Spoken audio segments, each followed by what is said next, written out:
So many people are so scared of failing that they think, well, I've written a book, but I'll never show it to anyone. I've got an idea, but what if it doesn't work? And when they begin to see, oh, it all tracks back to a thought which I'm free to change, it's very liberating, it's very empowering. Really, the only thing wrong with you is you don't think you're good enough. But it's very simple to think a different thought, because we own our thoughts. We have to remember something. The mind has no choice but to act on our thoughts. We have an incredible choice to think better thoughts. The strongest force in all of us is we must act in a way that matches how we define ourselves. So your mind's job is to make your thoughts real. The job of your mind is to listen to your thoughts and to start to make them real. People say, I don't know what I was thinking of. How did I end up in this mess? Well, you were thinking, I'm not going to succeed. Everything's not going to work out. If I start that business, it will fail. If I write the essay, it will get a bad mark. So I'm just going to procrastinate here and do nothing, and then I can't fail. And when you take people back to that, procrastination and self-sabotage is nothing more than a reaction to a thought that I'm not enough.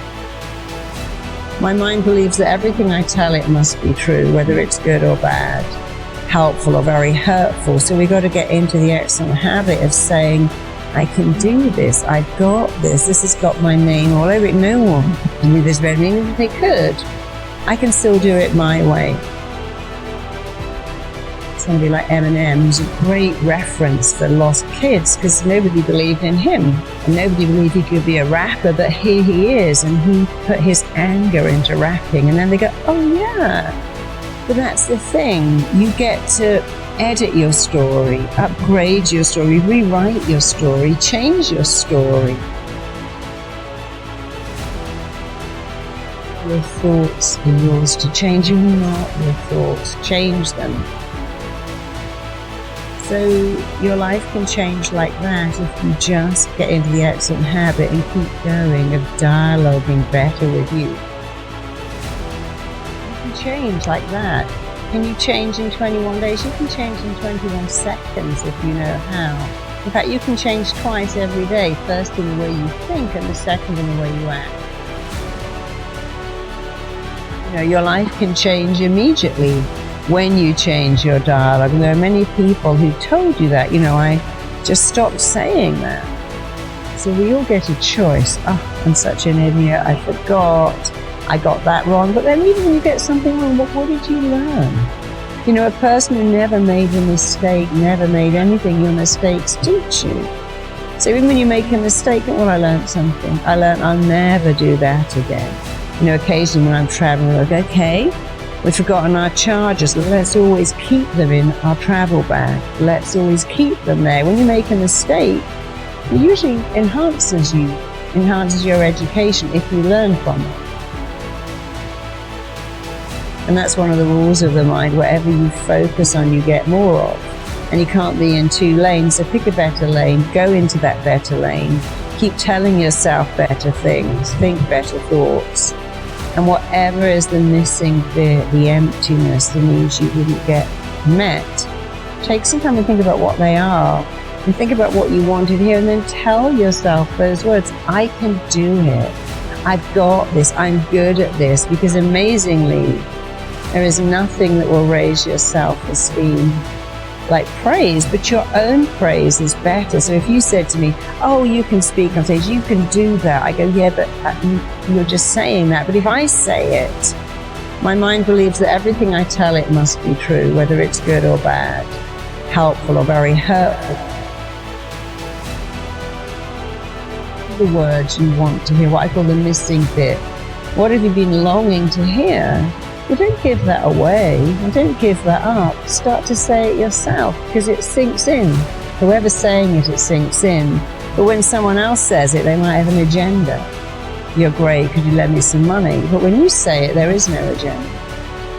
Think of your unmet needs. The emptiness in you is what you didn't get as a kid. You didn't get love, you didn't get praise, you didn't get recognition, you didn't get celebrated, you didn't even get gifts. And that's horrible, but imagine if you could start to say those things. I matter, I'm significant, I'm lovable, I'm worthy, I'm enough. And then you'll start to fill up that emptiness. The not enoughness becomes enoughness.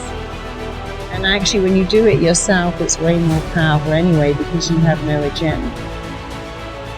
It all starts with a thought. But changing your thoughts is easy, it's free, can be instant. And so I really like to simplify what makes humans tick, because what's the point of making it complicated? How does that help anyone who says, well, I'm messed up and so hard to change and people can't change? It's like, well, that's not correct. Who taught you that? From the minute you were born, you're changing. Oh, it's long and arduous to recover. No, it isn't. Some people recover like that. You could be one of the ones that changes your thoughts, changes your feelings, changes your actions after all. And if you could look in your body and see the inflammation, the stress hormones, the cortisol you create from thinking negative thoughts, you would never do it again. So we got to remember our thoughts are not our thoughts. They're a blueprint that our mind, body, and psyche are trying to make real. And if you could only think better thoughts, you'd give your mind an easy job.